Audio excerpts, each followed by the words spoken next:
Hi everyone, Craig here at Stumpy Grump Scale Speed Shop. Today I have a tutorial for you. This one will be on how I do deep dish rims, how I make deep dish rims. This one is going to focus on the AMT 1967 Chevelle Pro Street. So the example I'll be showing you will be a Pro Street rim that I'll be doing. You can adjust the depth with any kind of spare wheels that you have, so you can do pretty much any depth. You know, you can go just a little bit deeper, or you can go really deep like the Pro Street. Whichever one you want to do, it's the same basic concept. Okay, so let me get the camera turned around and we'll get this tutorial started. Okay guys, so we're going to start this tutorial off with the tools that you're going to need here, at least the one main one, that I use a razor saw. Now you can use a Dremel tool with a cutting attachment, this cutting disc.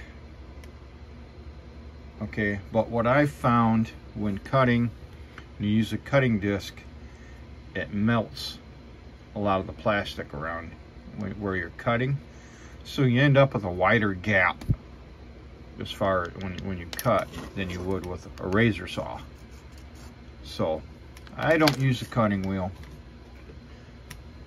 I use a good old low-tech razor saw. So what you're gonna do is you take your wheel that you're gonna use the sleeve out of, the rim here, the ring, I like to call it, and you try to see where it is on the outside, and you just make your cut. Okay, make a little groove here like that, and you make your cut. Okay, if you don't come up far enough, that's fine, because like me, I'm not going to use this back of the wheel anyways. I want the ring. But you just cut it through. Matter of fact, I'm going to go ahead and do it.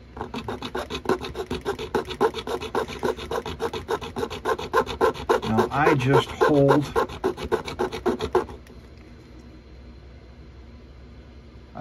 it. You don't want to go all the way through. You can just barely see that it's going through. Then just go around again. So you just make sure you cut through, all the way through, all the way around.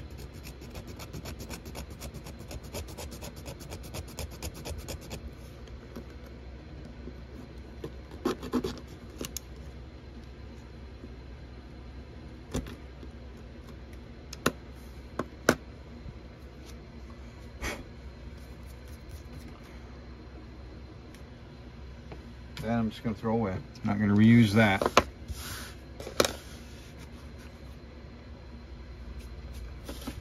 Clean up all your sawdust there. Now because I'm behind camera and I'm off,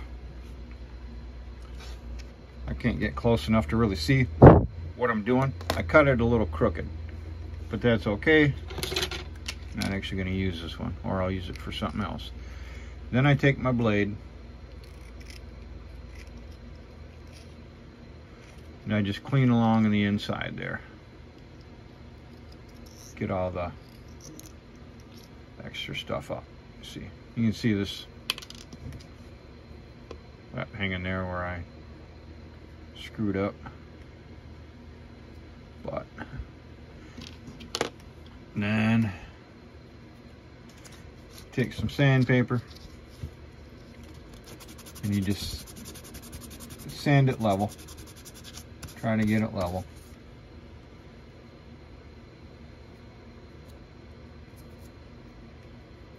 So there you have your ring, your sleeve. Again, this is just a rudimentary rudimentary deal, you know, you guys, just the basic. You guys can get the gist of it here.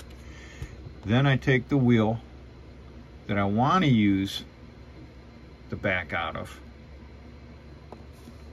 And sometimes you can just pop it right on there. You don't even have to cut off the trim ring. And other times you do. So I'm going to cut that. Same thing. You just cut it right at the edge. This one actually has a little groove there. You can follow that groove and do the same thing. Okay. So same thing. Wherever you want to cut it. That actually gives you a better chance of cutting it even because you have a you have a groove to go by. Not all of them are going to. So I've already got one cut. Once again, the same way. You just make your cuts and go a little bit through all the way around. Get rid of the little ring here. And I have the back of my rim. And you just pop it on there. There you have a deep dish rim. And you want to center it. Make sure everything's even. Make sure it's not crooked. You're not really going to tell too bad if it's crooked. But just make sure everything's lined up, centered, and then you glue it on using whatever glue you want. Your Bob Smith Industries Instacure. You can use Tamiya Extra Thin, regular Tamiya Thin. What do I got here? Over here, Model Master Liquid Cement works pretty good. So any glue you want to use to just glue it together. Okay. You just do it for the other rim, and you have a set of deep dish rims for the back. Now we're going to fast forward here to what I've already done because I didn't have a good enough angle the first time. These are what I'm actually working on, and this is what we'll use from here on out. Is I took the Pro Street wheels. If I can get it here, let me show you what they look like. I got the front wheels. You know this kit, the 67 Chevelle kit. So I used the deep dish Pro Street wheels. I cut that back part out, and I took a set of wheels that I bought from Mad Modeling, Morgan Automotive Detail, and I cut the back of those off to make my deep dish Pro Stars that I want for my 67 Chevelle Pro Street build. So then I just used some primer. I just used my green Steinerist primer. That was the one I had the most of. It's not really going to matter what you really use for primer. Black, gray, green, you know, even red and neutral would work good. Not sure I'd use white, but there's the primer. Two reasons you want to use the primer. So I'm going to use Molotow Chrome through my airbrush. We'll talk about that in a few seconds here. But two reasons you want to put the primer on is you want to make sure you don't have any flaws, anything noticeable sticking around that you didn't see before. And you want something, you just kind of want something for your paint to adhere to, whether you use Alclad or Molotow Chrome or whatever you use. You just want it to adhere pretty good, and that's what the primer's for.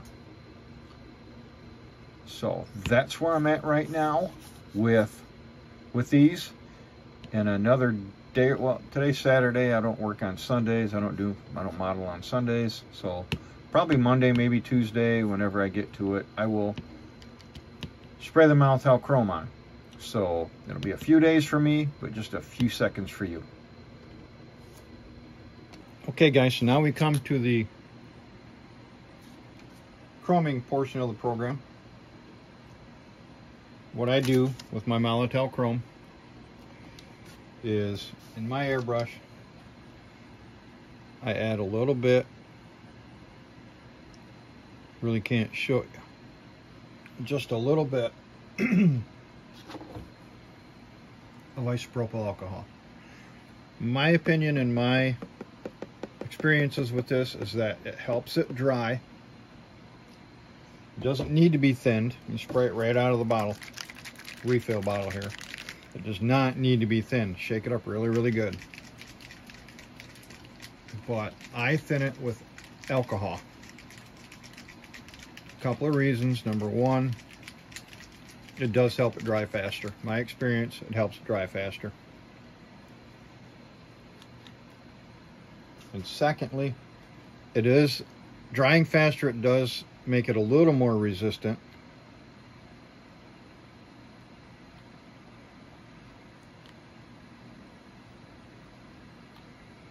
to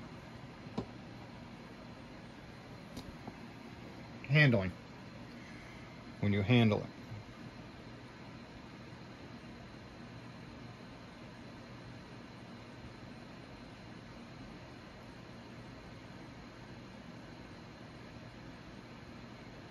I said just a couple drops. I probably over thinned it, so I got to use a little bit more Molotel than I planned on and hoped on. But just a couple of drops, it really just helps it a lot. For that, I very strongly suggest you clean off the tip every time you use this thing. Okay, I got a little bit more in here than I really need. I thinned it a little bit too much. A couple of drops really just is all you need. You don't need to use a lot of this stuff anyways, but got my glove on and ready to go. You do want to make sure you clean off the tip every time you use this. It really helps prolong it.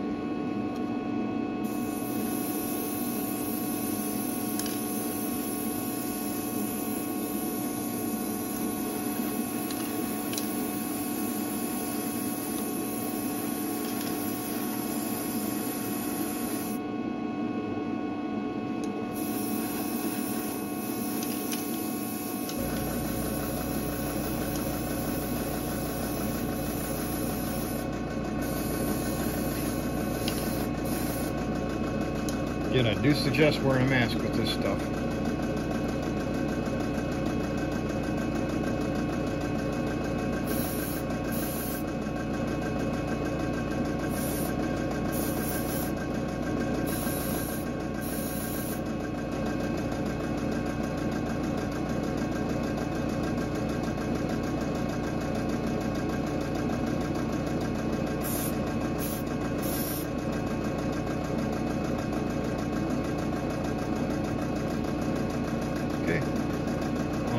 Fairly heavy. It likes to be sprayed on fairly heavy, not just absolutely doused, but it does like to be sprayed on fairly heavy, and I think that's pretty good there. I think I'm pretty happy with that. Okay, so we'll take a better look at these. Like how they turned out. I will get in with and touch up the lug nuts with some Tamiya Panaline accent color, black, for a little bit of detail there. But other than that, doing that and popping them on the tires, which I will do in about 4 or 5 days. I would suggest not handling these, even with the alcohol in there to help dry. I would suggest not touching for about 4 or 5 days, and then even then minimally with gloves on or something, because they still might dull with touching. So be very, very careful. But the next time you see these, I will be putting them on the tires so you can see what they look like with a little bit of detail and on the tires. Okay, so about 4 days later, and I got a little bit of a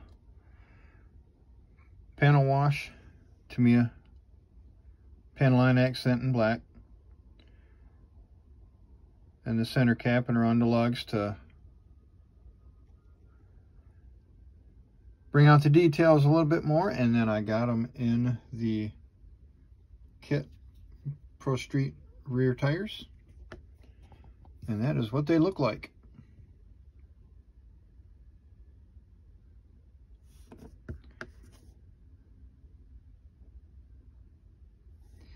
Not bad, I do say. And I'll do a quick mock-up on the car.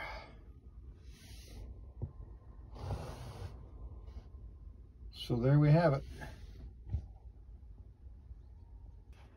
Okay, so that's it. Hopefully that was helpful for a few of you guys out there. I gave you a few tips or whatnot on how to do this. As always, thanks for watching Stumpy Grump Scale Speed Shop. I appreciate the views and the likes and everything. Until next time, keep on modeling. I'll see you later.